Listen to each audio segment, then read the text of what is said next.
तो भाई लोग उम्मीद करता हूँ आप सब अच्छे होंगे और आज हम बात करने वाले हैं लुकी सम के एपिसोड नंबर 12 के बारे में। और अगर आपने मेरे चैनल को अब तक सब्सक्राइब नहीं करा है तो जल्दी से मेरे चैनल को सब्सक्राइब कर लो ताकि आगे आने वाला कोई भी एपिसोड आप मिस ना कर सको। तो उम्मीद करता हूँ कि आपने एपिसोड नंबर 11 अब तक देख लिया होगा मेरे चैनल पे। तो अब बात करते हैं आज की वीडियो की।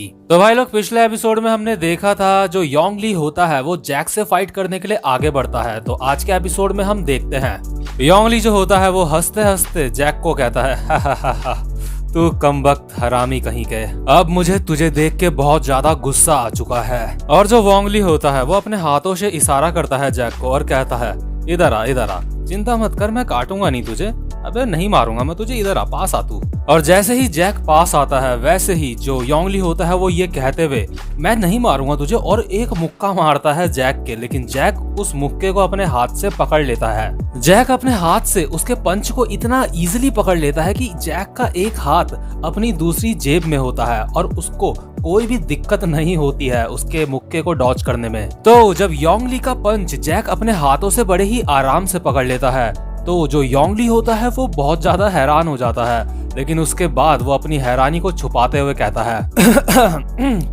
तुम डर गए क्या?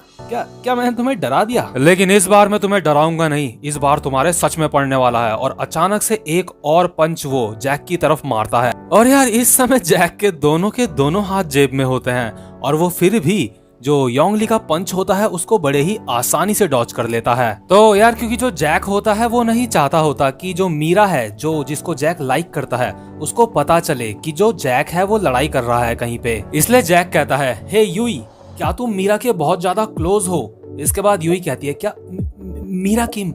नहीं, हम इतने क्लोज नहीं हैं। और जो यूई का बॉयफ्रेंड होता है वो ये देख के और किलस जाता है कि मैं इससे लड़ाई कर रहा हूँ और ये यूई से बातें कर रहा है। और जो उसका बॉयफ्रेंड होता है वो कहता है ओए, मैंने अभी तक खत्म नहीं करा है। लेकिन जो जैक होता है वो योंग ली को इग्नोर मारते हुए यूई को कहता है तो ठीक है, तो याद रखना कि तुमने मुझे आज यहाँ पे नहीं देखा, हम मिले ही नहीं। मैं इस बंदे को तुमसे दूर रखूंगा, लेकिन याद रखना मैंने यहाँ पे कोई भी फाइट नहीं करी है।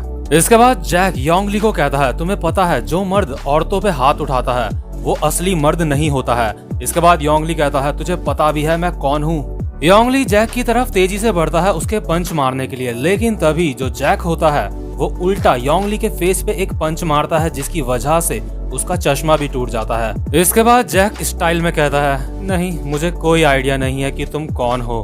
और जो योंग ली होता है वो खांसते खांसते अपने मन में सोचता है मुझे सब कुछ धुंधला दिखाई दे रहा है। जैक कहता है ऐसे पिटने के बाद तुम्हें सच में दर्द हो रहा होगा, है ना? लेकिन जो योंग ली होता है वो दोबारा से खड़ा उठ के जैक को मारने के लिए आगे बढ़ता है, लेकिन फिर से वो जैक से एक और मुक्का खाता है। और यार जैक उसको इतनी आसानी से मार रहा होता है कि जैक का अभी भी एक हाथ जेब में ही होता है। इसके बाद योंग ली कई बार ट्राई करता है जैक को मारने की, लेकिन हर बार वो मुक्का खा के गिर जाता है नीचे।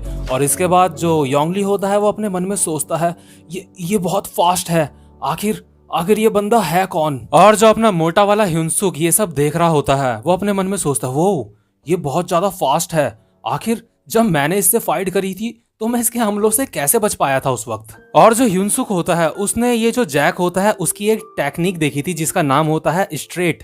तो जो ह्यूनसुक होता है वो अपने मन में कहता है ये स्ट्रेट नहीं है, क्या ये बॉक्सिंग की कोई और टेक्निक है जिस तरह से जैक ने इसको मारा है? और यार आपको बता दूं जिस तरह से अभी जैक फाइट कर रहा है उस टेक्निक का नाम होता है जैब। और जो ह्यूनसुक होता है वो जैक की हर एक मूवमेंट को एनालाइज कर रहा होता है और वो देखता है कि जैक किस तरह से फाइट करता है। इसके बाद वो देखता है जैक अपने पैरों की पोजीशन को भी बदलता है और वो एक और पंच मारता है जिस पंच की वजह से योंग ली हवा में उड़ जाता है और उसकी चप्पल वप्पल सब कुछ निकल जाती है और खून वून निकलने लगता है उसके। ह्यूनसुक अपने मन में सोचता है जैक ने अपने पूरे शरीर की ताकत अपने एक पंच में ला दी, ये सच में स्ट्रेट से भी ज्यादा ताकतवर हमला था। और हम देखते हैं जो योंग ली होता है वो जमीन में गिर जाता है और ऊपर से जैक उसको लातों से बजाना स्टार्ट करता है।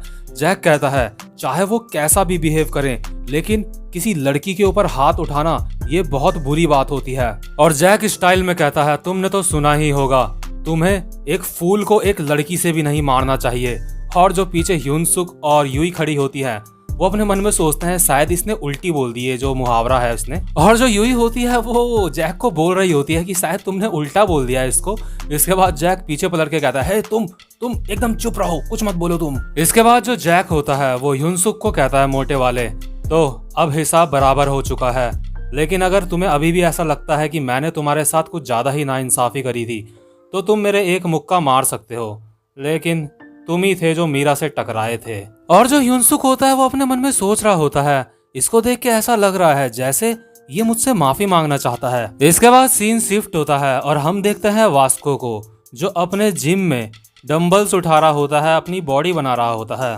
तो हम देखते हैं जो वास्को होता है वो बहुत ज्यादा भारी वेट उठा रहा होता है जिम में, लेकिन अचानक से वो अपने आप से कहता है, कम ऑन, वैसे तुम्हारे लिए इतना वेट बहुत ही कम होता था, आज आखिर तुम्हें क्या हो गया। और यार हम देखते हैं जो वास्को होता है वो मतलब उसको उठाने में बहुत ही हार्ड हो रहा होता है वो जो वेट होता है। और ऐसा इसलिए हो रहा होता है क्योंकि जो वास्को होता है उसके कान में शायद खुजली हो रही होती है, जिस वजह से वो डिस्ट्रैक्ट हो रहा होता है। और इतनी सी बात में वास्को के आंखों से आंसू आने लगते हैं। यार ये बंदा सच में बहुत ज्यादा इमोशनल टाइप का होता है। इसके बाद सीन शिफ्ट होता है और हमें दिखाया जाता है गंगनम लैंडलॉर्ड का जो कमरा होता है। और गंगनम लैंडलॉर्ड खुद से कह रहा होता है, मैंने सारे पैसे खर्च कर दिए, मैंने जो मेरे फादर के डिसेबिलिटी के सारे पैसे थे वो सारे खत्म कर दिए। तो यार आपको तो पता ही होगा जो उसके फादर थे उनको डिसेबिलिटी के पैसे मिलते होते हैं, और जो गंगनम लैंडलॉर्ड होता है उसने हान्यूल को सेंड करते करते वो सारे पैसे भी खत्म कर दिए होते हैं। और क्योंकि गंगनम लैंडलॉर्ड के पैसे सारे खत्म हो चुके होते हैं तो गंगनम लैंडलॉर्ड अभी उसको पैसे सेंड नहीं कर पा रहा होता है। और जो हान्यूल होती है उसकी जो लाइव स्ट्रीम होती है वहाँ पे बहुत सारे न्यू व्यूअर्स आते हैं और हान्यूल को पैसे सेंड करते हैं। और गंगनम लैंडलॉर्ड अपने मन में सोचता है कि कोई और कमीना मुझसे मेरी हान्यूल को छीन के ले जाएगा। और गंगनम लैंडलॉर्ड को ऐसा लगता है कि जो हान्यूल है वो उसको अब इग्नोर मार रही होती है। तो जो गंगनम लैंडलॉर्ड होता है वो अपने मन में ऐसा सोचता है कि हान्यूल ऐसा क्यों कर रही है, अब तक तो उसने मेरा सारा जो मैंने उसे प्यार दिया था उसने सब एक्सेप्ट करा मुझसे, कि क्या उसने मुझे धोखा दे दिया है।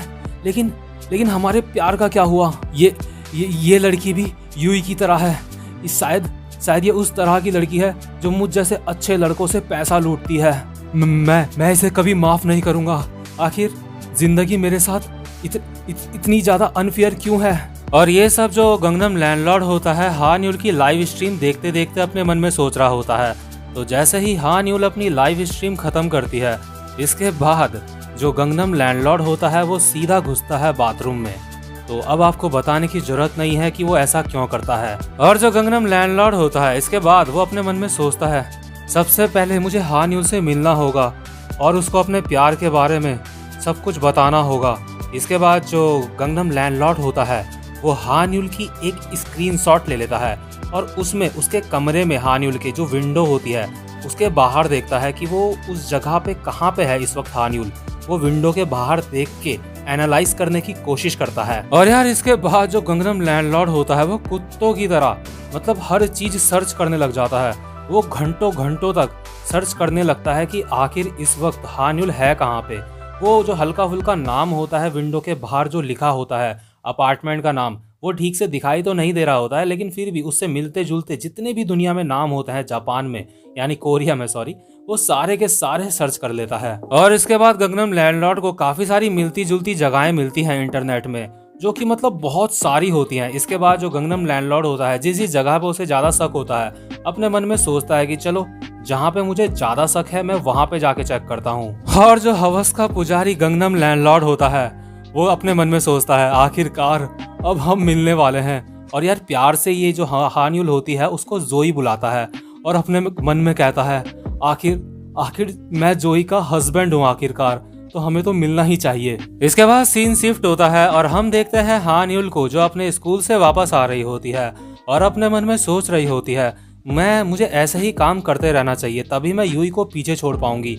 मुझे जल्द से जल्द घर जाके दोबारा से लाइव स्ट्रीम करनी चाहिए। और चलते चलते हान्यूल हैंडसम वाले ह्यूनसुक के बारे में सोच रही होती है और अपने मन में कहती है बस तुम मेरा वेट करो ह्यूनसुक। लेकिन तभी हम देखते हैं जहाँ से हान्यूल गुजरी होती है वहीं पे साइड में गंगनम लैंडलॉर्ड खड़ा होता है और बहुत ही हैवानियत भरी नजरों से वो हान्यूल को देख रहा होता है और हंस रहा होता है। और हंसते हंसते अपने मन में सोचता है आखिरकार मैंने तुम्हें ढूंढ लिया। तो भाई लोग, आज का चैप्टर यहीं पे खत्म होता है। उम्मीद करता हूँ कि आपको मेरी आज की एक्सप्लेनेशन भी अच्छी लगी हो। और यार, मेरी आप सबसे रिक्वेस्ट है, जिस किसी ने भी अब तक मेरे चैनल को सब्सक्राइब नहीं करा है, जल्दी से मेरे चैनल को सब्सक्राइब कर दो और वीडियो को लाइक करना बिल्कुल भी मत भूलना।